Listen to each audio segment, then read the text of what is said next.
এই সাদপন্থী জবাইরপন্থী যেটা শুরু হয়েছে এটাও একটা উস্কানির ফল। আপনি কয়েকদিন যেতে দিন দেখেন, তদন্ত করে সব বের হয়ে যাবে। ওখান থেকে সব এরকম সাজাচ্ছে 4 জন মানুষ মারা গেল, কে নেবে এর দায়? ওনার উস্কানিতে পা দিয়ে আর কত গণহত্যা করবেন আপনি বলেন? 2006 সালের 28শে অক্টোবর ওনার উস্কানিতে পা দিয়ে জসিম ভাইকে হত্যা করার পরে লাশের উপরে ড্যান্স দিয়েছে। আপনি মানুষ? জালেমরা চলে যাওয়ার পরেও কিন্তু এখনো পর্যন্ত ষড়যন্ত্র থেমে নেই। আপনি বলছিলেন না, বাস্তবে এইটাই। এদের কারণে এই 54 বছর আমরা এখনো পর্যন্ত পেছনে পড়ে আছি। সারা বিশ্বের মানুষকে এই নিকৃষ্ট প্রতিবেশী যারা আমাদের, এদের প্রতিবেশী বলতেও আমাদের ঘৃণা হয়। বাংলা শব্দ তো উচ্চারণ করা ঠিক না, নাই আমি করতাম। এদের মতো কোলাঙ্গার পৃথিবীতে আছে বলে আমার আর জানা নেই। বহু দেশ আমি ঘুরেছি দুনিয়ায়, এই ছোট বয়সে জীবনে বহু দেশ। যেহেতু আমি একটা বড় কোম্পানিতে থাকি, আকিস গ্রুপ, সারা বিশ্বের বহু দেশে তাদের ব্যবসা আছে। এই খাতিরে মালিকের সাথে আমি বহু দেশে গেছি, কিন্তু না, এরকম নিকৃষ্ট জাতি আমি আর পাইনি। এরা এত মিথ্যা কথা বলে, সারা দুনিয়ার মানুষকে শোনাতো এতদিন যে বাংলাদেশে সংখ্যালঘু নির্যাতন হয়, এখনো পর্যন্ত মিথ্যা ছড়াচ্ছে। অথচ আগস্টের 5 তারিখের পর থেকে এই মানুষগুলো ওই মন্দির পাহারা দিয়েছে, হিন্দুদের বাড়ি ঘর পাহারা দিয়েছে। আপনি আজকে একটা কলকাতার লাইভ দেখছিলাম, বাড়ি বাংলাদেশের মাগুরা জেলায় চিকিৎসার জন্য গেছে। ওকে সাংবাদিক জিজ্ঞাসা করছে, সাংবাদিক মানে ওই যে মলম সাংবাদিকের মতো, ওটা আর এক কুলাঙ্গার। ওরে মানুষ বললে আমার মনে হয় মানুষ নামের কলঙ্ক হবে। সাংবাদিকদের পরিচয় নিয়ে ও লোকটা যা মিথ্যা কথা বলে, আমার মনে হয় ওরে একেবারে পা থেকে মাথা পর্যন্ত যদি বাংলাদেশের পুলিশ দিয়ে পিটাতে পারতাম। বলছে চট্টগ্রাম নিয়ে নেবে, ওইটা নিলে নাকি ওদের ব্যবসা বাণিজ্য খুব সহজে হবে। আরে দাদা, আপনি কি যৌতুক নেবেন? আর মেয়ে তো পালিয়ে গেছে, যৌতুক কিসের? পালানো মেয়ের আবার যৌতুক কিসের? ও বিয়েই তো আমরা মানি না। এতদিন খালি মিথ্যা ছড়িয়েছেন যে স্বামী স্ত্রীর সম্পর্ক, ও বিয়ে আমরা মানি। কারণ যার সাথে গেছে ও তো ফুল হাতা, আর আমরা কি হাফ হাতা। আপনি টের পাচ্ছেন না? নাকি আপনাকে দেখানো লাগবে? হ্যাঁ, সুতরাং ফুল হাতার সাথে হাফ হাতা যায়? হ্যাঁ, যায় না। এটা আমি কি বানালাম? সূরা বাকারা 2 নম্বর পারা, এটা 14 নম্বর পৃষ্ঠা, 4 নম্বর লাইনের 221 নম্বর আয়াতের মাঝের অংশে আছে, ওয়ালা তুনকিহুল মুশরিকিনা হাত্তা ইউমিনু। এখানে কথা বলেন কেন? শেষ পর্যন্ত কি বলছিলাম? ফুল হাতা। আল্লাহ তাআলা জানিয়েছেন কোন মুশরিক পুরুষ যদি মুসলমান না হয়, কোন মমিনা মহিলা তাকে বিয়ে করতে পারবে না, এটা জায়েজ নেই। এই জন্যে দাদা যদি বিয়ের শখ লাগে, ওরে হাফ হাতা হওয়া লাগবে। আর দাদার যা বয়স, এখন তো মুসলমানে দিতে গেলে গোড়া থেকে কেটে বাদ দিয়ে দেবে। আমি আর নিচে নামলাম না। কিসের যৌতুক দাবি করেন আপনি? আপনি যৌতুক নিলে দেশের 18 কোটি মানুষ বসে থাকবে? 7 সিস্টার নিয়ে নেবে। কে কথা বলে না কেন? আজকে ট্রাম্প এক ধাক্কা দিয়েছে, দেখেছেন? 15 থেকে 16 লাখ ভারতীয় যারা বৈধ অবৈধ জায়গায় আছে, এদের নাগরিকত্ব বাতিল করে দেশে পাঠিয়ে দেবে। এটা আজকের সকালের সংবাদ। মাথা খারাপ হয়ে গেছে দাদা, এমনি এদিকে বিয়েও করতে পারছে না, ওদিকে যদি 16 লাখ চলে আসে, আমাদের আসলে খুব বেশি হলেও 4000 আসবে, আর ওদের 16 লাখ। একবারে যদি 16 লাখ মানুষ এসে রাজপথে দাঁড়িয়ে বলে দাদা হয় নামেন, না আমাদের আবার কি করবেন করেন, তো পাগল হয়ে এমনি মরে যাবে। এই জন্য মানুষ যখন পাগল হয়ে যায় তখন তার মাথা ঠিক থাকে না। এক লোকের গরু হারিয়েছিল, উর্দু শ্বাসে দৌড়াচ্ছে, ছেলের সাথে রাস্তায় দেখা, ডাক দিয়ে বলছে, আব্বা এত জোরে দৌড়াও। আরে ভাই গরু হারিয়েছে। যেই বলেছে ভাই, ও তো চিন্তা কি গো, বাপ আমারে ভাই ডাকলো। বাড়িতে গিয়ে বলছে, মা আমি মারা যাবো। কেন? আমার আব্বা আমাকে ভাই ডিগিস। ও এই কথা, ও আসুক। বাড়িতে এসেছে, বলছে, ওগো তুমি নাকি ছেলেকে ভাই বলে ফেলেছো, তোমার মাথা ঠিক আছে? বলছে, ওরে মা গরু হারালে এরকম হয়? মাত্র 60-70 হাজার টাকার গরু, এ হারিয়ে গেলে ছেলেকে ভাই বলে ফেলছে, বউকে মা বলে ফেলে। তো এরকম সাজানো গোছানো জিনিস এতদিন চালাচ্ছিল, এখন হারিয়ে গেছে, মাথা ঠিক থাকার কথা। এই জন্যই তো এত মিথ্যা ছড়াচ্ছে। ধন্যবাদ জানাচ্ছি বাংলাদেশের গোবিন্দ পরামানিককে, এই লোকটা সঠিক কথাই বলেছি। এই 54 বছরের ভেতরে বাংলাদেশের ইতিহাসে সবচাইতে বেশি হিন্দু নির্যাতন হয়েছে এই 15.5 বছর যারা ছিল তাদের কারণে। আমার ফাঁসি চাই। আমি মেজর ডালিম বলছি, এই 2টা বই পড়েন। আপনি যদি পড়ে বলতে পারেন যে ওদের পূর্বপুরুষ মুসলমান ছিল, আমি এখন আর কথা বলবো না। হ্যাঁ, বই যারা লিখেছে আপনাদের দলের লোক লিখেছে, মতিয়ার রহমান নিন্টু, এই কথা বলছেন এখন। এই জন্য তাদের তথ্য থেকে বলছি, ওনাদের পূর্বপুরুষ যেরকম ওই রকম, ওনারা হয়তো নিজে যে জাতি ভাইকে আজ মারছে, মন্দির ভাঙছে, আমাদের দ্বারা এটা সম্ভব না। গোবিন্দ পরামানিকের কথা আজকে সকালবেলাও দেখলাম, উনি লাইভ করেছে, বলছে বাংলাদেশে বিশেষ করে যারা আলেম ওলামা, যারা আল্লাহ বিশ্বাসী, গডে বিশ্বাসী, এই মানুষগুলো কোনোদিন কারো উপরে অত্যাচার করতে পারে না, করেও নি। যারা আল্লাহর উপরে বিশ্বাসী কিন্তু মেকি, উনি ইঙ্গিত দিয়েছে 15.5 বছরের দিকে, এই মেকি বিশ্বাসে যারা ছিলেন, এই মানুষগুলোর দ্বারাই আমাদের দেশে অত্যাচার, জুলুম, নির্যাতন সংখ্যালঘুদের ওপর হয়েছে। বাংলাদেশ জামাত ইসলামের শ্রদ্ধাভাজন আমির ডাক্তার শফিকুর রহমান, উনি ঘোষণায় দিয়েছে, এই দেশে মসজিদ যদি পাহারা দেওয়া না লাগে, মন্দির পাহারা দেওয়া লাগবে না। কথা বলেন না কেন? এদেশে মাইনরিটি মেজরিটি বলে কিচ্ছু নেই, সব আমরা এক।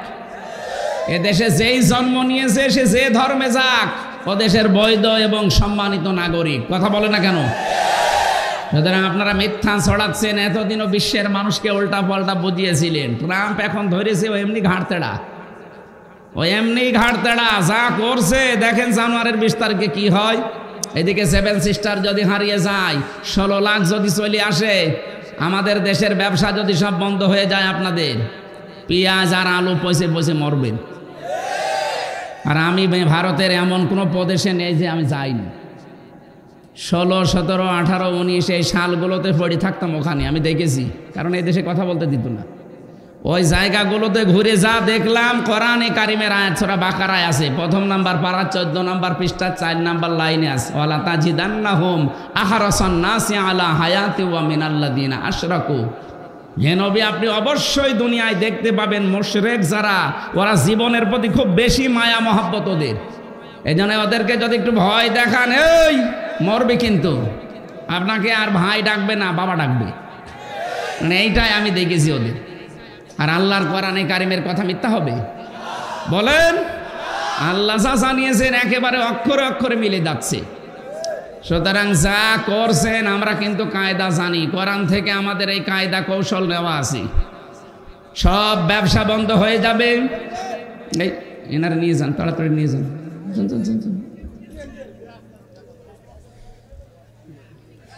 আমরা যারা দায়িত্বে আছে, সরকারের প্রধান উপদেষ্টা থেকে শুরু করে, আমরা আহ্বান জানাবো অনুষ্ঠান থেকে, 18 কোটি মুসলমানের পক্ষ থেকে আমি কথা বলছি, যারাই দায়িত্বে আছেন,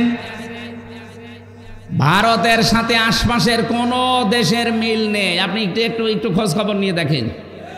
পাকিস্তানের বর্ডারে ওরা মার খায়, আফগানের সাথে একটু চিকন বর্ডার আছে, সেখানেও মার খায়, চীনের বর্ডারে মার খায়, নেপালের বর্ডারে মার খায়, ভুটানের বর্ডারে মার খায়, মায়ানমারে মার খায়। এতদিন শুধু এই দাসত্বের কারণে আমাদেরকেও মারত।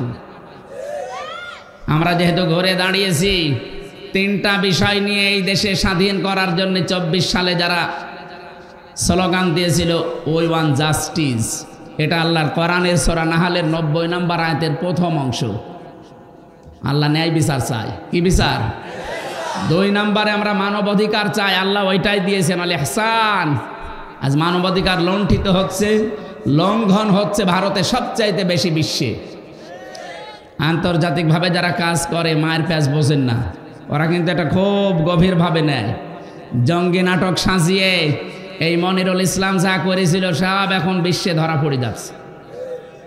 এখনকার যিনি র্যাবের ডিজি কালকে ঘোষণা দিয়েছে জঙ্গি বলে কিচ্ছু নেই, সব নাটক।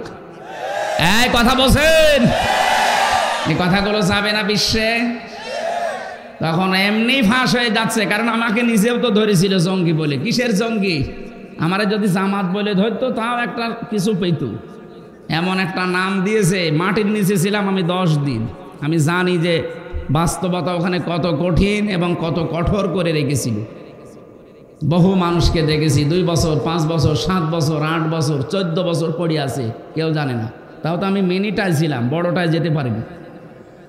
এত বড় বড় নখ হয়ে যায় অনেকের, চুল দাঁড়ি গোপ মনে হচ্ছে জঙ্গল থেকে বেরিয়ে আসতেছে। আমি 20 সালের শেষের দিক থেকে 21, 22, 23, 3 বছর, আমার মনে হয় ওই সময় ইলিয়াস আলী বেঁচে ছিল। আমার মন বলছিল কেউ কেউ দেওয়ালের সাথে এই নখ দিয়ে এভাবে খুশিয়ে খুশিয়ে লিখে রেখেছে, ভাই যদি বাইরে যেতে পারে তো এই নাম্বারটা একটু জানাবেন যে আমি বেঁচে আছি। আপনি বোঝেন কি অবস্থা?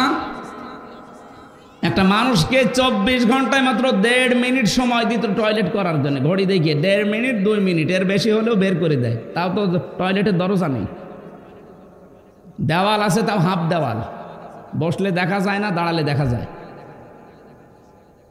1.5 মিনিট সময় দেয়, খাবার দেয় সকালবেলা কয়েকটা পচা ছোলা, আর দুপুরবেলা 1 মুঠ ভাত দিয়েছে, তাও মনে হচ্ছে কেউ মাখিয়ে দিয়েছে। পারলে খান, না পারলে ফেলে দেন। এভাবে 2 দিন 5 দিন পরেই তো আপনি অসুস্থ হয়ে যাওয়ার কথা। 14 বছর পড়ে আছে লোক, আপনি টের পান? ব্যারিস্টার আরমান 8 বছর পড়ে আছে, আমান আজমি 10 বছর পড়ে আছে। কত মানুষকে আমি নাম শুনতাম শুধু আওয়াজ, পিটাতো যখন কেউ পড়ে আছে বলে 10 বছর, 12 বছর, 14 বছর। অনেকে তার নিজের নামও জানে না, যে আমার নাম কি আমি জানি না। এখনো পর্যন্ত অনেকে জালেমের সাফাই গায়। কি হয়েছে যে ওনার পালানো লাগলো? আরে বেটা, তোর বাবার সাথে তো হয়নি, তুই টের পাচ্ছিস না।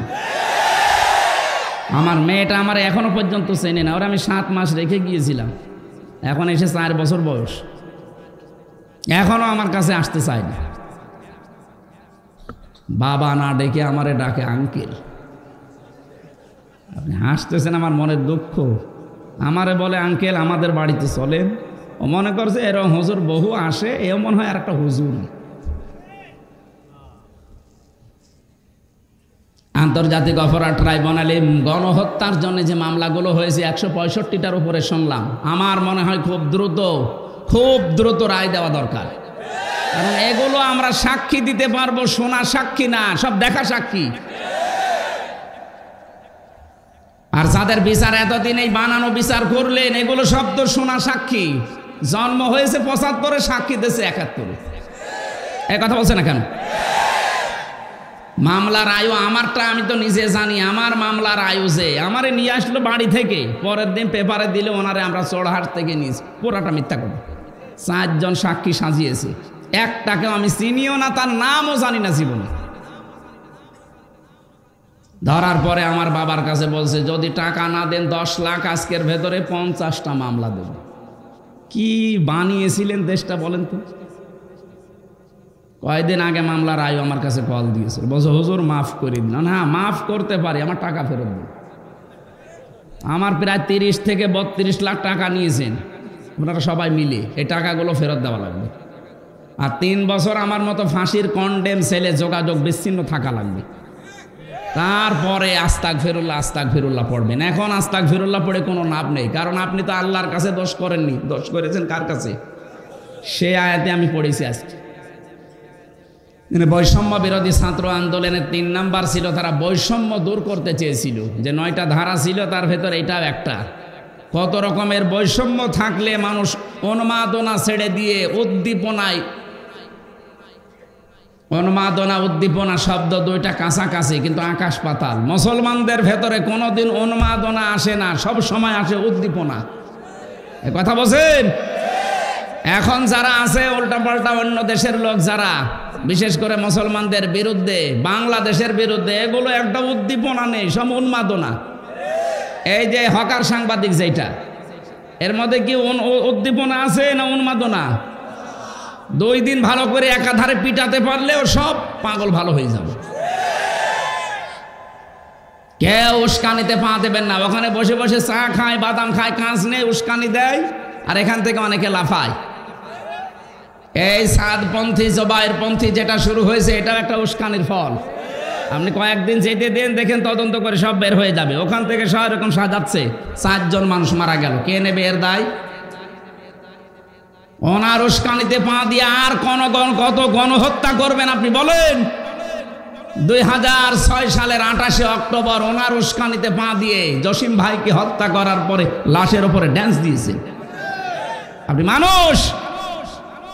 আমি 7 সালে সিরাজগঞ্জ থেকে যাচ্ছিলাম, বাসে আসতাম, তখন বাসের পেছনে বসে আছি, ড্রাইভারের পেছনে দেখলাম গাড়ি খুব দ্রুতই যাচ্ছে, কিন্তু ড্রাইভার সাহেব হঠাৎ করে ব্রেকে পা দিয়ে বাম দিয়ে চালিয়ে দিল। এই এমন করলেন মানে?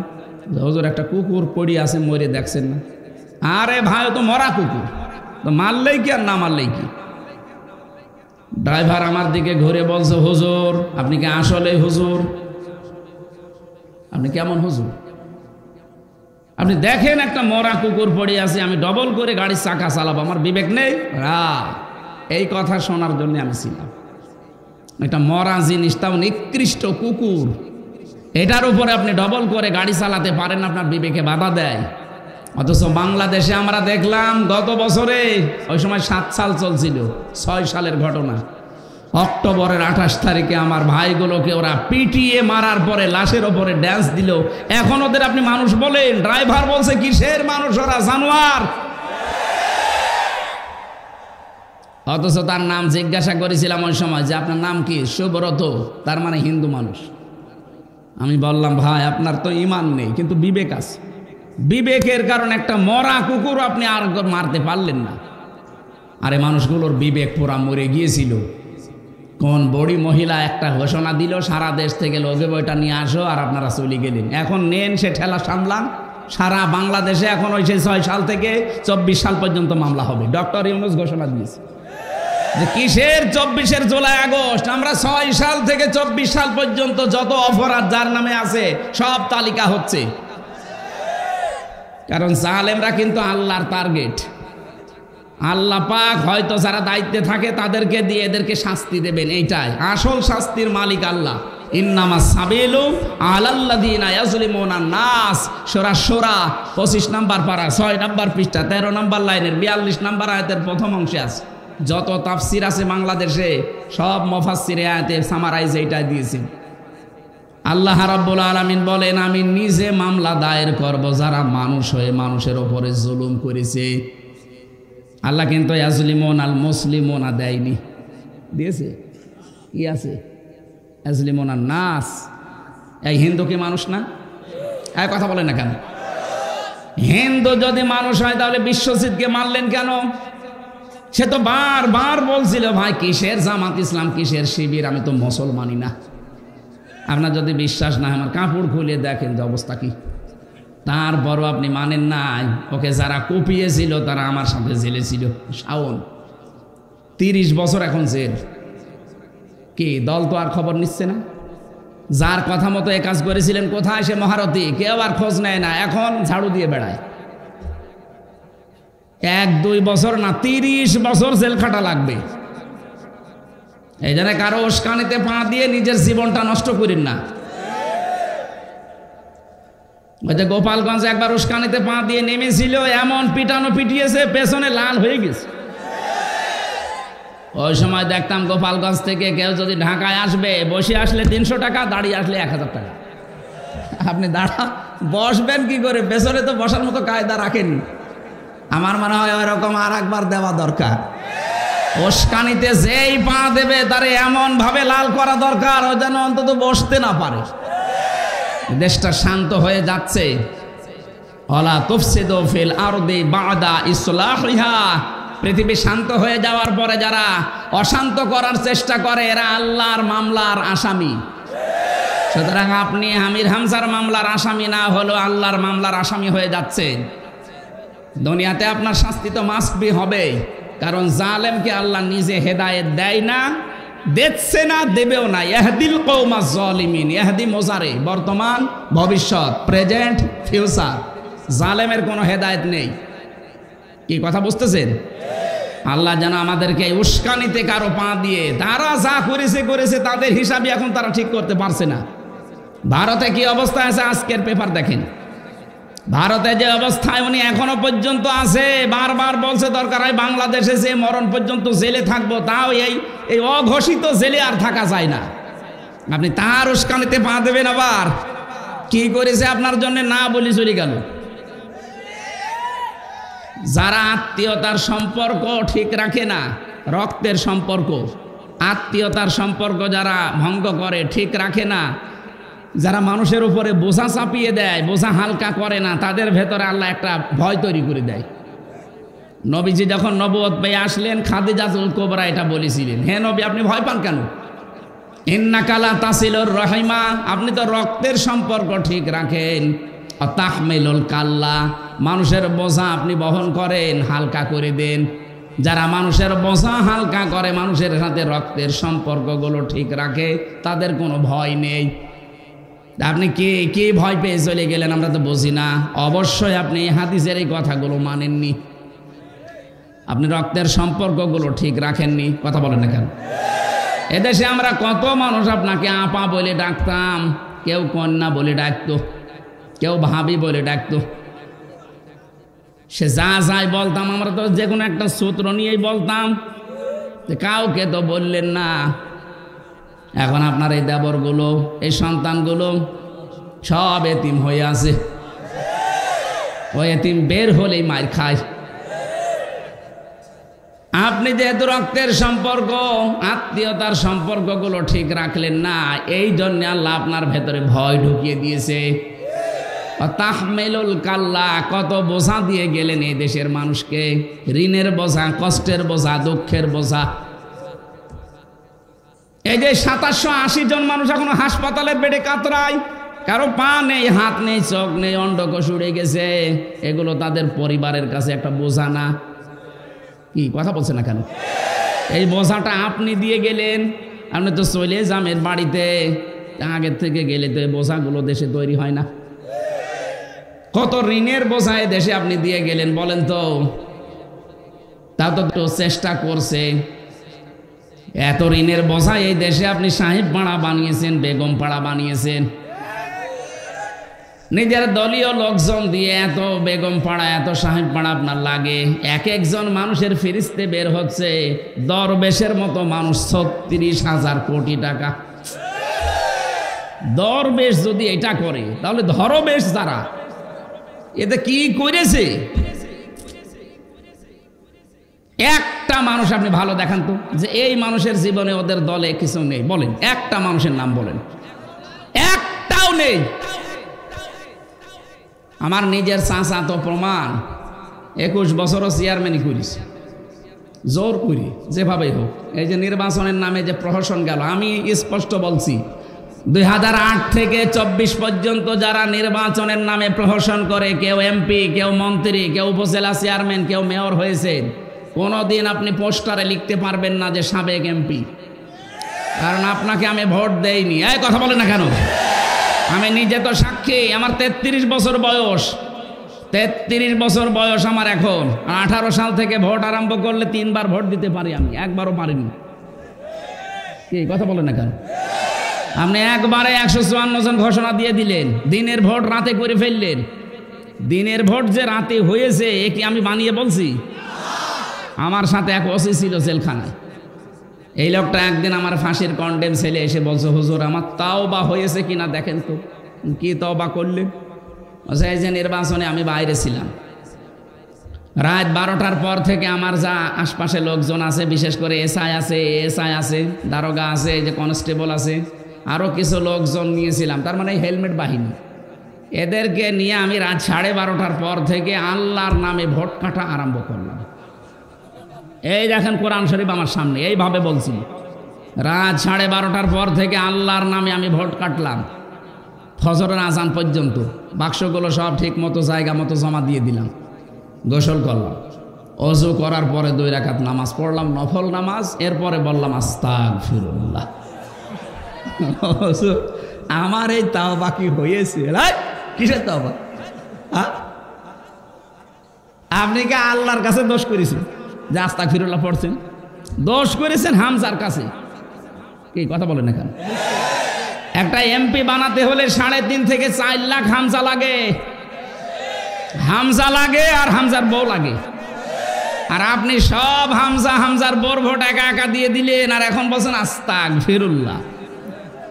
আপনি আগে এই 3.5 লাখ 4 লাখ হামজার বউর কাছে যাবেন, যে তাদের কাছে বলবেন যে ভুল হয়ে গেছে। কারণ তাওবা হচ্ছে ওইটা, অপরাধ যেখানে স্বীকার করবেন সেখানে। এদেশে বহু মানুষ আছে, মানুষের জমি জায়গা আত্মসাৎ করে, উল্টা পাল্টা করে, কাবা শরীফে যে গিলাপ ধরে বলে আস্তাগফিরুল্লাহ। আরে ভাই, আপনি টাকা মারেন কনে আর ক্ষমা চান কনে? টাকা মারে বাংলাদেশে, ক্ষমা চায় কাবা শরীফ। ওরে পিটারও দরকার না। একেবারে সাফ কথা বলছি, তওবা যদি কেউ করতে চান, অপরাধ যার কাছে স্বীকার করবেন তার কাছে। কথা বলছেন? ওনারে বললাম আপনার জন্য ভয়ঙ্কর একটা বিষয়। আপনি মাফ চাইতে পারেন হয়তো এই 3.5 লাখ 4 লাখ হামজার বোর কাছে, কিন্তু যারা মরে গেল এদের কাছে মাফ চাবেন কি করে? আপনি তো এখনো জেলে। আপনি জেল থেকে কবে বের হবেন নিশ্চয়তা নেই। বের হওয়ার পরে দেখবেন অনেকে মরে গেছে, আপনি তাদের কাছে মাফ চাবেন কি করে? সুতরাং এই জালেমাকে টিকিয়ে রাখার জন্য যারা ডাইরেক্ট ইনডাইরেক্ট বিভিন্ন কায়দায় এদেশের মানুষের উপরে জুলুম, নির্যাতন, অত্যাচার, খুন, গুম, বিশেষ করে আয়না ঘর বানিয়েছিলেন, আপনার কপাল পুড়ে গেছে ভাই। আমরা মাফ করে দিলে কি হবে? যারা মরে গেল ওদের কাছে মাফ চাইতে পারবেন? এই জন্য মানুষের যারা বোঝা দিয়ে যায়, এই যে ঋণের বোঝা দিয়ে গেলেন কোটি কোটি টাকা, এখন এই দেশে কেউ জন্ম নিলেই তার মাথার উপরে 1,02,000 টাকা ঋণ। এখন এই যে বিশাল বোঝা দিয়ে গেলেন, আপনাকে আল্লাহ ভয় দেখাবে না? দেখাবে কারে? এই জন্যই তো এত ভয় পৃথিবীতে, এত ভয় পায়। আমি তো কোনোদিন আজ পর্যন্ত ইতিহাসেও পড়িনি যে একবারে 350 জন এমপি পালিয়ে যায়। হ্যাঁ, কথা বলে না কেন? কি ভয় পেয়েছে যে জাতীয় মসজিদের ইমামও পালিয়ে গেছে। জোর করে এসেছিল কিছুদিন পরে যে আমি আবার ইমামতি করবো, জুতা দিয়ে পিটিয়েছে জনগণ। পরের দিন আবার স্ট্যাটাস দিয়েছে, জুতা মেরেছে আমার গায়ে কিন্তু গায়ে লাগেনি। শয়তান যদি আমার মনে হয় থাকতো, শয়তানও হাসতো যে আল্লাহ তুমি আমারে শয়তান বানিয়েছো, আমি কি করেছি? এটা আমাদের চাইতে বড় শয়তান। দেশটা রসাতলে দিয়ে গেলি। আর এখনো পর্যন্ত অনেকে গোপন স্ট্যাটাস দেয়, আপা কি করেছে, কি করেছে? তোমার সাথে তো করনি, তুমি তো খালি মাল কামিয়েছ। আজকে দেখলাম এটাকে এটা গান বেঁধেছ, আগে কি সুন্দর মাল কামাইতাম। আসলে গানটা মিলে গেছে এই 15.5 বছরের সাথে। আচ্ছা, টেন্ডার যখন হইতো আপা আমাদের ডাকতো, যে বানিয়েছে তার ধন্যবাদ। আসলে বা খাপের খাপ মমতাজের বাপ, ওরাটা মিলে গেছে। সুতরাং কোন উস্কানিতে আজকে থেকে ফেসবুকের কোন উস্কানিতে পা দেওয়া যাবে না। যে যা করছে করুক, ওরা নিজেরা মোবাইল করে, নিজেরা এডিটিং করে, নিজেরা রেকর্ড করে, নিজেরা ছাড়ে, কেউ কারো দায় পড়ে নিজে তার সাথে কথা বলার। এদেশের মানুষের রুচি এত নিচে নামে না যে একজন গণহত্যাকারী মানুষের সাথে মোবাইলে কথা বলবে। কথা বলেন না কেন? যে বলবে ওইটা ওর মতো 2 নাম্বার। পৃথিবীতে যারা গণহত্যা করেছে তাকান তাদের অবস্থান কি? হিটলার, এই চেঙ্গিস খান, তাদের নাম পর্যন্ত কেউ রাখে না। কেউ জানে যে চেঙ্গিস খান কেউ রাখে নাম? হিটলার রাখে। যারা জুলুমবাজ তাদের নাম আল্লাহ ঘৃণিত করে দিয়েছে। ইয়াজিদ, কত সুন্দর নাম, খালি জুলুমের কারণে নামটা গালি হয়ে গেছে। আর এইটাই বাস্তব, যারা পালিয়ে যায় তারা পৃথিবীতে আর ফিরে আসে না। 850 বছর আগে পালিয়েছে ওনার এক দাদা, এই লক্ষণ সেন, আজও ফিরে আসেনি। আর আসবে বলে আমার মনে হয় না। 850 বছর আগে আসবে। সুতরাং আপনি 3 মাস কয়দিন হইল জানো না? 130 দিন চলছে, তার মানে 4 মাস কয়দিন হয়ে গেল। কিয়ামতের আগে আর ফেরত আসা সম্ভব না, কারণ এই দেশের মানুষ এখন যেমন ঐক্যবদ্ধ হয়েছে, আরো সামনে হচ্ছে। এজন্য ওই আশা ছেড়ে দিন। যারা এখনো আশায় বুক বেঁধে আছেন যে আমি চট করে চলে আসতেছি, কিসের চট করে? আপনি আসলে ফট করে ঢুকে পড়বেন আয়না ঘরে, আর কোনো রাস্তা নেই। কারণ যেখানে এসে থাকবেন ওই জায়গাটা 4 দিন আগে দেখতে গিয়েছিলাম, দেখি জাতীয় টয়লেট হয়ে গেছে। 4-5 জন একসাথে যাচ্ছে, কেউ এদিকে কেউ এদিকে কেউ এদিকে কেউ এদিকে, মনে হচ্ছে জামাতবদ্ধ টয়লেট চলছে। আপনি এসে থাকবেন কোথায়? এত দামি বাড়িতে পর্যন্ত আল্লাহ অভিশপ্ত করে দিয়েছে। 3 দিন আগে গিয়েছিলাম কিশোরগঞ্জে, পাশের জেলায়। ওদের যে অফিসটা ওইটাও এখন টয়লেট। 5-6 জন যাচ্ছে একসাথে টয়লেট করতে। এটা কেন করেছে বলেন তো? এটা হচ্ছে সূরা নমল 19 নম্বর পারা 20 নম্বর পৃষ্ঠা 7 নম্বর লাইনের 52 নম্বর আয়াতে আল্লাহ এই তথ্যটা দিয়েছেন। ভালো করে মিলাবেন, নাকি বলবো না? আল্লাহ রাব্বুল আলামিন বলেন, ফাতিলকা বুয়ুতুহুম খাবিয়াতাম বিমা যালামু ইন্না ফি যালিকা লাআয়াতাল লিকাউমিন ইয়ালামুন। রব্বুল আলামিন বলেন ফাতিলকা, আলেম যারা আছে তারা বুঝবে। আল্লাহ যেন এভাবে আঙ্গুল দিয়ে দেখাচ্ছেন, ফাতিলকা বুয়ুতুহুম, এই সেই ঘরগুলো। বাইতন দেয়নি, বয়ুত বহু বছর। এই সেই ঘরগুলো খাবিয়াতান, আমি জনশূন্য করে দিয়েছি, আমি পরিত্যক্ত বানিয়ে দিয়েছি। এখানে ফাইলকে আরো জোরে বলেন। আল্লাহ পাক বলেন আমি পরিত্যক্ত করে দিয়েছি, এগুলো জনশূন্য করে দিয়েছি বিমা যালামু, এদের জুলুমের কারণে। কারণ যেখানে বসে জুলুমের দুর্বিসন্ধি করা হয়, ষড়যন্ত্র করা হয়, জায়গাটা পর্যন্ত অভিশপ্ত হয়ে যায়। এটা লূত নবী আলাইহিস সালামের জামানার কাহিনী আল্লাহ শোনাচ্ছেন। আল্লাহ পাক যেন 2024 সালের 5 আগস্টের বিকাল 5টার সময় আয়াতটা আরেকবার নাজিল করেছে। এটার বাস্তব প্রমাণ আমার কুষ্টিয়ার হানিফের বাড়ি। আপনি যান, কুষ্টিয়ার হানিফ সাহেবের বাড়ি এখন জাতীয় টয়লেট হয়ে গেছে। বিকাল 5টা বাজতে বাজতে ওই দিন আমি দেখলাম একটা ইট পর্যন্ত মানুষ রাখে নাই, পায়খানার প্যান পর্যন্ত খুলে নিয়ে চলে গেছে।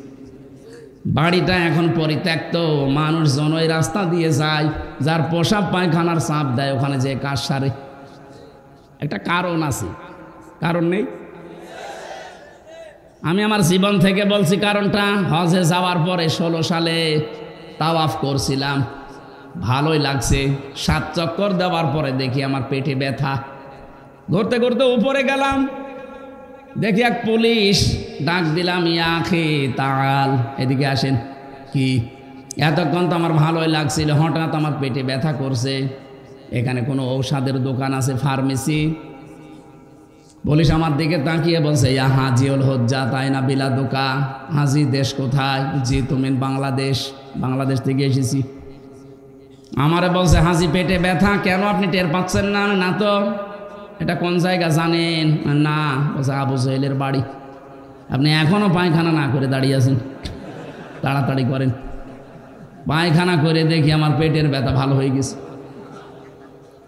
তার মানে আল্লাহ যেন আমাকে বসাতে চাচ্ছে, হামজা এত টাকা খরচ করে 6,500 কিলোমিটার দূর থেকে আসলে আরো শয়তানের বাড়ি পায়খানা না করে চলে যাবা, তাড়াতাড়ি করো। আমার তো মনে হচ্ছে ঠিক আল্লাহ যেন 2024-এর 5 আগস্টের পর থেকে জালেমদের, সারা দেশেই তো আমি ঘুরছি, 630টা থানা আছে দেশে, প্রায় কম বেশি সব থানায় আমি এই কয় মাসে গিয়েছি।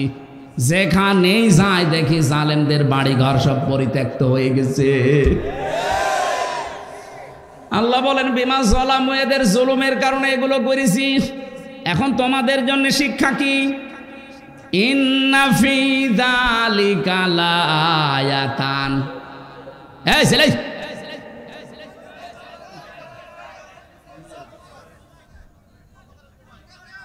কার মোবাইল এখানে?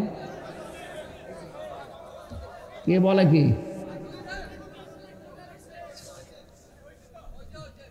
কথা শুনলে হবে, কি দেখবেন কি? কিছু রেখেছে হাসিনা আমারে? সব শেষ করে দিয়েছে। 3টা বছর আমিও ছিলাম এই মানে আয়না ঘরের মতো, ফাঁসির কন্ডেম ছেলে, অতটুকু জায়গায় 24 ঘন্টা আমারে তালা লাগিয়ে রাখত। খাওয়া দাওয়ার তো যে অবস্থা, শরীরে কতগুলো রোগ হয়ে গেছে এই কারণে। মাহফিল করতে ডাক্তার বলছে রাত 10টার পরে আপনি আর জেগে থাকবেন না, তাহলে কিন্তু ওই রোগ আবার বাড়বে। ডায়াবেটিস হয়ে গেছে প্রায় 19, 27, কমতেছে না। কমবে কি করে? খাবার দিয়েছে ওরা।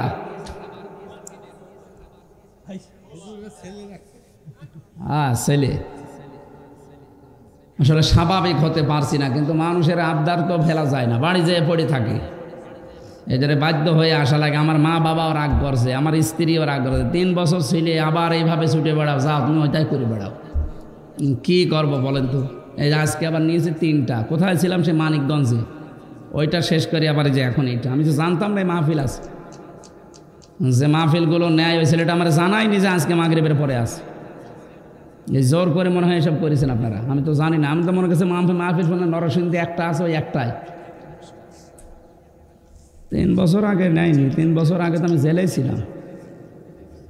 যাই হোক, এভাবে চাপ দিয়ে একটা আমার উপরে জুলুম হয়ে যাচ্ছে ভাই। এটা যেহেতু রেকর্ড হচ্ছে, আমি হাতে পায়ে ধরে বলছি এভাবে আর দায়িত্বশীলদেরকে দিয়ে আপনি কল দিয়ান, এভাবে আর করেন না, আমি তো মরে যাব। খাওয়া নেই দাওয়া নেই, যে সারাদিন প্রায় রাস্তায় চলছে, এইভাবে করে বেঁচে থাকা যায়? আগামীতে কোনো জায়গায় নিয়ে আসলে একটা মাহফিল নেবেন আর সাইদি সাহেবের মতো এশান নামাজ পড়ে তুলে দেবেন। এশান নামাজ পড়ে তুলে রাত 9টা 9:30টায় মাহফিল শেষ। এই সিস্টেম যারা করবে তাদের কাছে আসবো। তাছাড়া আমার এত এই গণহারে এভাবে আমি আর পারছি না, আর দরকারও নেই। রাত 12টা 1টা 2টা বাজবে, আমি ঘুমাবো কখন? তাহাজ্জুদ পড়বো কখন? সকালে ফজরের নামাজ পড়বো কখন? আর শরীর টিকবে? সেদিন এই রংপুরে এই যে পড়ে গিয়েছিলাম স্টেজ থেকে, প্রায় 12 দিন ছিলাম হাসপাতালে। এই সাইডটা প্রায় অকেজ হয়ে গেছে, এখন আস্তে আস্তে স্বাভাবিক হচ্ছে ঔষধের কারণে, আল্লাহর দয়া। আবার যদি এরকম রাত জাগি দেখা যাচ্ছে আবার পড়ে যাব। যেন তাফসীর মাহফিলে এইভাবে করে আবেগে নিয়ে, যে গরু দিয়ে চাষ করে খাবেন, গরু যদি মরে যায় নাকি? আমি তো গরু নাকি? না মানে আপনারা তো আমার গরু বানিয়েই গেছে। চাষ করে খাবেন তো অন্তত আমার বাঁচিয়ে রাখেন। 1 জেলায় বা 2-3 জেলা, 2-3 উপজেলা মিলে একটা একটা করে আসবো সামনে। তাফসীর যেভাবে 2-3 দিন ব্যাপী তা সাইদি সাহেব করতো না, ওইভাবে আরম্ভ করবো। তাছাড়া বোঝানো যায় না কথাগুলো। এই খাবলা খাবলা কথা বলে মানুষ বোঝে না। তাফসীর আকারে কথা বললে জ্ঞান বাড়বে আমাদের ইনশাআল্লাহ। আমরা যে কথা বলতেছিলাম, যে লামে আল্লাহ তাকিদ দিয়েছেন, আমি আলেমদেরকে বলছি, এখানে আলেম ছিল না একজন, এখানে লামে তাকিদ দেওয়ার কারণ কি? আমি 27টা কারণ পেয়েছি। আধুনিক যে তাফসীরগুলো বের হচ্ছে, পড়াশোনা করবেন। সূরা নমল কত নাম্বার আয়াত বলেছিলাম? 52। আরে ভাই এখনই খেয়ে ফেলেছেন, বাড়ি যাওয়ার সময় তো সব খেয়ে ফেলবেন। একটু মনে রাখেন, সূরা নমল 19 নাম্বার পারা, 20 নাম্বার পৃষ্ঠা, 7 নাম্বার লাইনের 52 নাম্বার আয়াত। আল্লাহ শেষের দিকে একটা আমাদেরকে দিয়েছেন যে ইন্না ফি যালিকা লাআয়াতাল লিকাউমি ইয়ালামুন। অবশ্যই এর ভেতরে শিক্ষা আছে। 2024 সালের 5 আগস্টে যে ঘটনা ঘটে গেল, জালেমদের একটা বাড়িও আর নেই, সব উজাড় গৃহ হয়ে গেছে, সব জনশূন্য, সব পরিত্যক্ত। এর ভেতরে শিক্ষা তোদের জন্য এই, আগামীতে যারা ক্ষমতায় আসবে এরাও যদি জনগণের উপরে জুলুম করে, তাদেরও কিন্তু বাড়িঘর উজাড় গৃহ হয়ে যাবে। এইটা সামনে রেখে কাজ করবেন। অনেকে তো এখনো থালা হাতে পায়নি, তাই শুরু করে দিয়েছে। কথা বলছেন? কোন কারণে আপনি এগুলো আরম্ভ করলেন? বারবার তারেক জিয়া সেখান থেকে মাইনাস করছে। কি শুরু করেছিস? আমার সাথে 3টা বছর ছিল তারেক জিয়া সাহেবের বন্ধু আর পিএস। 3 বছরে নুরুদ্দিন অপু ভাই আর গিয়াসউদ্দিন মামুন ভাই পাগল হয়ে যাচ্ছে তারা, দেশ নিয়ে যে ষড়যন্ত্র চলছে। আর কিছু মানুষ আছে শুরু করে দিয়ে চাঁদাবাজি, মনে আছে বাবার দেশ পেয়েছে। জালেমদের যে পরিণত হয়েছে তার সাথে খারাপ হবে আপনার। এই জন্য দলের নাম ভাঙিয়ে উল্টা পাল্টা করবেন, শেষে একেবারে জীবনের মতো বহিষ্কার হয়ে যাবেন। ভিক্ষা করেও খেতে পারবেন না। কিসের চাঁদাবাজি করেন আপনি? আমিরে জামাত ডাক্তার শফিকুর রহমান অলরেডি ঘোষণা দিয়েছেন, যদি ইসলাম এই দেশে সত্যি আল্লাহ এনে দেয়, এ দেশের সবচাইতে বড় অপরাধ চাঁদাবাজি আর দুর্নীতি। এইটা বন্ধ হবে। আপনি তো টের পাচ্ছেন না, গ্রামে বাস করে, শহরে যান, বড় বড় ঘাটগুলো, বড় বড় মাঠগুলো, বড় বড় হাটগুলো, কি চাঁদাবাজি চলছে আল্লাহর নাম নিয়ে। ওই অসের মতো আল্লাহর নাম নিয়ে শুরু করিস। সুতরাং যারা এগুলো করছেন আপনারা থামবেন, নাই তো কিন্তু এই জালেমদের চাইতে আপনার বাড়ি ঘর আবার দেখা যাচ্ছে যে মানুষ জাতীয় টয়লেট না ইন্টারন্যাশনাল টয়লেট বানিয়ে দিয়েছে। আশা করছি এই লামের গুরুত্ব বুঝবেন। আল্লাহ লাম দিয়েছেন কয় কারণে বললাম? 27টা কারণ আছে। তাফসীর পড়েন দেখবেন আপনার মাথা ঘুরে যাবে। ইন্না ফি যালিকা লাআয়াতাল লিকাউমিন ইয়ালামুন। যদি জ্ঞানী হয়ে থাকেন তাহলে শিক্ষা আছে। আজকে আমরা তেলাওয়াতকৃত যে আয়াত ছিল সূরা ফুরকান ৭০ নম্বর আয়াত। আমার আলোচনার বিষয় আজকে হচ্ছে তাওবা। কি? আল্লাহ বলেন বাড়ি থেকে যারা বের হয়ে এসেছে এই নরসিংদী, ইল্লা মান তাবা, তাদের নিয়ত ছিল আল্লাহ আমি আর যাই করেছি জীবনে আজকে তওবা করে ভালো হয়ে যাব। এই নিয়ত নেই আমাদের? কথা বলেন না কেন? এই নিয়ত যাদের আছে যে আল্লাহ আমি আজকে তওবা করে ভালো হয়ে যাব। তওবা কি? বাংলাদেশে তওবা হচ্ছে আস্তাগফিরুল্লাহ, এটা একটা বাক্য। তওবা করতে হলে 3টা শর্ত লাগে। 1 নম্বরে অপরাধ যার কাছে স্বীকার করবেন সে তার কাছে। এই তওবা বাংলাদেশে নেই। কথা বলেন না কেন? এই জন্য বারবার বলছি অপরাধ আল্লাহর কাছে করলে আল্লাহর কাছে মাপ চান। যদি হামজার কাছে করেন হামজার কাছে মাপ চান, তাছাড়া আপনার জীবনও মাপ হবে না। আপনি 1 কোটি বার আস্তাগফিরুল্লাহ পড়লেও কাজ হবে না। অপরাধ যার কাছে স্বীকার করবেন তার কাছে। এখন তার কাছে স্বীকার করে যদি দেখেন যে তার আমি ক্ষতি করে ফেলেছি, এই যে 15.5 বছরে যারা অপরাধ করলেন, আপনার কারণে এই লোকটা তার উপরে চেয়ারে উঠতে পারে নাই, দলীয় পরিচয় নেই এই জন্য উঠতে পারে না। এই কথা বলছেন না কেন? আপনার কারণে এই লোকটা ব্যবসা করতে পারে নাই, এই 15.5 বছরে মিথ্যা মামলা দিয়ে মিথ্যা সাক্ষী দিয়ে তার জীবনটা নষ্ট করে ফেলেছে। কিচ্ছু জানে না, ঘরে ঘুমিয়ে আছে, চোখ খুলে দেখছে হাজতে। কি গো তুই গাছ কেটেছিস কখন? স্বপ্নে। এইটাই চলছে। এক একজনের নামে মামলা দিয়েছে 313টা, 557টা মামলা পেয়েছি আমি। কবে বের হবে আর কবে হাজিরা দেবে আর কবে মামলা মিটাবে? বলেন কি করেছেন আপনি? আর এখন বলেন যে কি করেছি, কি করেছি আপনি তো টের পাচ্ছেন না ভাই। যাদের সাথে হয়েছে তারা টের পাচ্ছে। বিএনপির চাঁদপুরে বাড়ি, নোয়াখালী লক্ষ্মীপুর চাঁদপুর নেই, ওখানে এক যুব দলের একটা ছেলে আমার সাথে ছিল ওই মাটির নিচে। কি যে অত্যাচার তার উপরে করতো রাত হলে। এসব ছাত্রলীগের এই ছেলেরা আমার মনে হয় ভাড়া করে নিয়ে আসতো রাতের বেলা, ওদেরকে সারা রাত ধরে পিটাতো। অজ্ঞান যখন হয়ে যেত তাড়াতাড়ি করে ডাক্তার নিয়ে এসে কি এবার কি করে আবার ইঞ্জেকশন দিয়ে আবার শুরু করত। মাঝে মাঝে রাতের বেলা এসে বলতো অমুকে এই রেডি হ, তোর সময় শেষ। তার মানে ক্রস ফায়ার দেবে। সারা রাত ধরে গাড়িতে সারা দিন ধরে ঘোরাতো ঢাকায়, চোখ আর হাত মুখ বেঁধে পেছনে নিয়ে সারা দিন সারা রাত ঘোরাচ্ছে। শেষে এই রাত 10টা 11টার সময় কোথায়? এই গাজীপুরে এক জঙ্গলের ভেতরে। ওখান থেকে হাত খুলে দিয়ে বলছে তুই দৌড়া। যেই দৌড়াবেন পেছন থেকে গুলি করে বলবে ক্রস ফায়ারে মরে গেছে। এই ছিল নাটক বাংলাদেশে। আপনি এইটা করে এখন বলছেন আস্তাগফিরুল্লাহ। আরে ভাই আপনি অপরাধ করেছেন যার কাছে, যার ছেলেটা হারিয়ে দিলেন, যার মেয়েটা হারালেন, যার বাবাকে হারিয়ে দিলেন, আগে তার কাছে যান। যে বলেন যে তোদের ক্ষতি হয়ে গেছে আমার দ্বারা, এই ক্ষতিপূরণ আমি দিতে রাজি আছি। টাকা তো মাল কম কামাননি, আগে টাকাগুলো ফেরত দিন। এই কথা বলছেন না কেন? গত 8-9 দিন আগে এই বগুড়া থানায় এক ওসি ছিল। এই ওসি আমার মাহফিলে বাধা দিয়ে আমারে তাড়া দিয়েছিল 2 কিলোমিটার মাঠের ভেতরে, হাত পা কেটে। সে ধানের ভেতরে রাত 11টা-12টা বাজে তখন। মাহফিল থেকে কেবল নেমেছি আর 8-10 জন মিলে তাড়া দিয়েছে। শেষে গাড়িটা ধরে নিয়ে গেল। আমার সাথে আব্দুল বারি ভাই ছিল, তার কাছে 1,13,000 টাকা নিয়েছে। বলছে গাড়ি ছেড়ে দেবো, টাকা দিন। এই টাকাগুলো নিয়ে এই যে 5 তারিখের পরে এখন ওর নামে বিভাগীয় মামলা, এখন ওরে বদলি করে দিয়েছে সেই কক্সবাজারে উখিয়ায়। ওখান থেকে সেদিন সিরাজগঞ্জে দেখি চলে এসেছে। কীভাবে লাইন পেয়েছে আমার। আসার পরে আমি চা খেতে বসলাম, আমারে বছর হুজুর মাফ করে দিন। কে আপনি? জামই সে ওসি। আরে শয়তান তোরে খুঁজতেছি। এদিকে কিসের মাপ? আগে ওই 1,13,000 টাকা দে। এই যে বাড়ি ভাই বসে আছে, এই টাকাগুলো ফেরত দে আগে। বলছে টাকা কাছে নেই। টাকা কাছে নেই, মাল তো 15 বছরে কম কামাওনি, আগে টাকা ফেরত দিবা, এরপরে আস্তাগফিরুল্লাহ।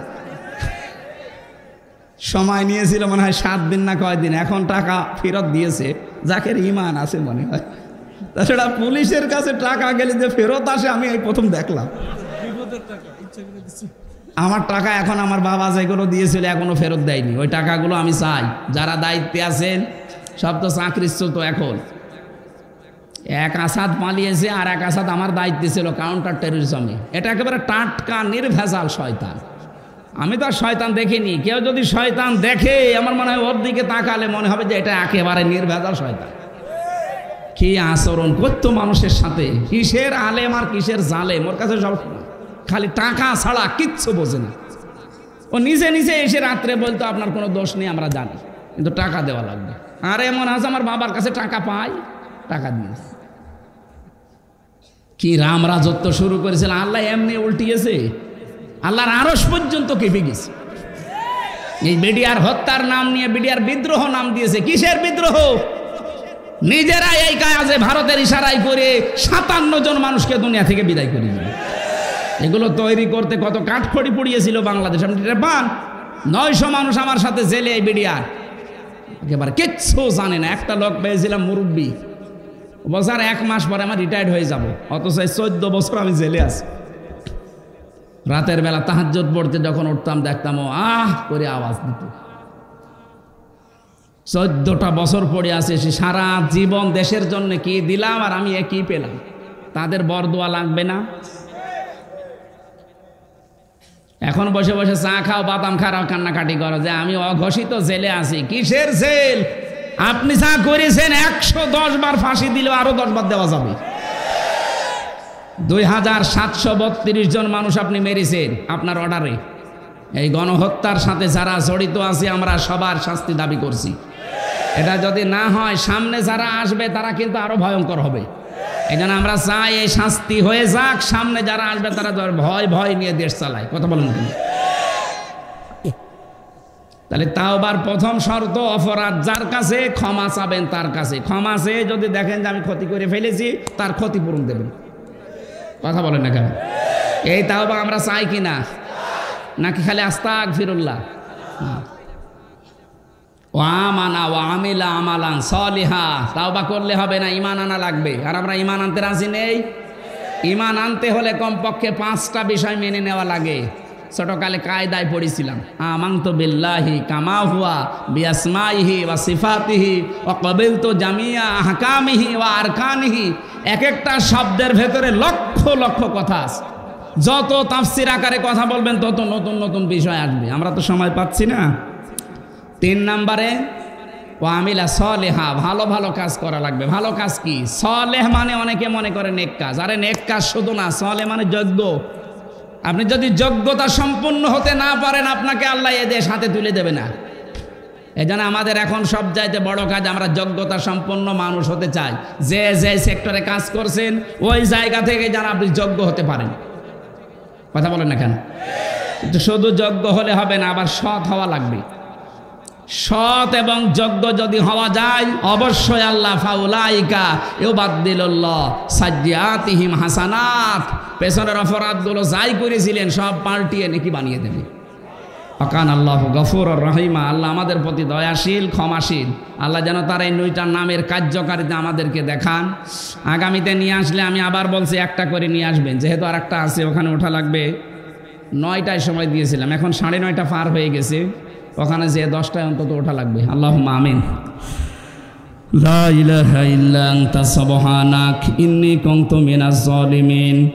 আল্লাহুম্মা গফিরলি ওয়ারহামনি ওয়াহদিনি ওয়াফিনি ওয়ারযুকনি ইয়া রাব্বাল আলামিন। যেভাবে আরম্ভ করেছিলাম, এখনো তো 4 ঘন্টা আমি বললে কেউ চলে যেত না। কোরআন কারীম শোনার জন্যে, কোরআন বোঝার জন্যে যারা এত পাগল, এদেরকে তুমি কোরআনের হেদায়েত দিয়ে দাও। সওয়াবগুলো এই মাহফিল বাস্তবায়ন কমিটিতে যারা আছে তাদেরকে তুমি দান করো। যারা আত্মীয় স্বজন যারা কবরে আছে, এই এলাকায় মাটির নিচে যারা আছে, এই মাহফিলের উদ্দেশ্যে তাদেরকে মাফ করে দাও। সম্মানিতা মা বোনদেরকে খাদিজার মতো, আয়েশার মতো বানিয়ে দাও। আগামীতে এই অনুষ্ঠানটা কোরআনের জন্য আরো বিশাল আকারে কবুল করে নাও। মাহফিলের প্রধান অতিথি তোমার যুবক বান্দা, আল্লাহ তার যত প্রতিষ্ঠান আছে মানুষকে কর্মসংস্থান তৈরি করে দেওয়ার জন্যে সবগুলোর উপরে তোমার রহমত নাজিল করো। আসমান জমিনের বালা মুসিবত থেকে হেফাজত করো। তোমার নবী জানিয়েছে এই পৃথিবীতে যারা মানুষের কর্মসংস্থান তৈরি করে দেয় তারা নাকি তোমার বন্ধু। আল কাসিবু হাবিবুল্লাহ, যারা কাজ করে খায় এরা তোমার বন্ধু হয়ে যায়। আল্লাহ তাআলা ইসাদ চৌধুরীর দ্বারা যতগুলো প্রতিষ্ঠান হয়ে যত মানুষ কর্মজীবনে আছে তাদেরকে তুমি কবুল করে নাও। আজকের মাহফিলের সভাপতি শ্রদ্ধাভাজন বড় ভাই জনাব উপাধ্যক্ষ আফজাল হোসাইন, আল্লাহ তাআলা তাকে কবুল করো। সহ সভাপতি আল্লাহ খান সাহেবকে মঞ্জুর করে নাও। যত মানুষ আমরা এসেছি আমাদের জায়েজ আশাগুলো পূর্ণ করে দাও। বারাকাল্লাহু লানা ওয়া লাকুম ফিল কোরআনিল আযীম। লা ইলাহা ইল্লাল্লাহু মুহাম্মাদুর রাসূলুল্লাহ। আসসালামু আলাইকুম।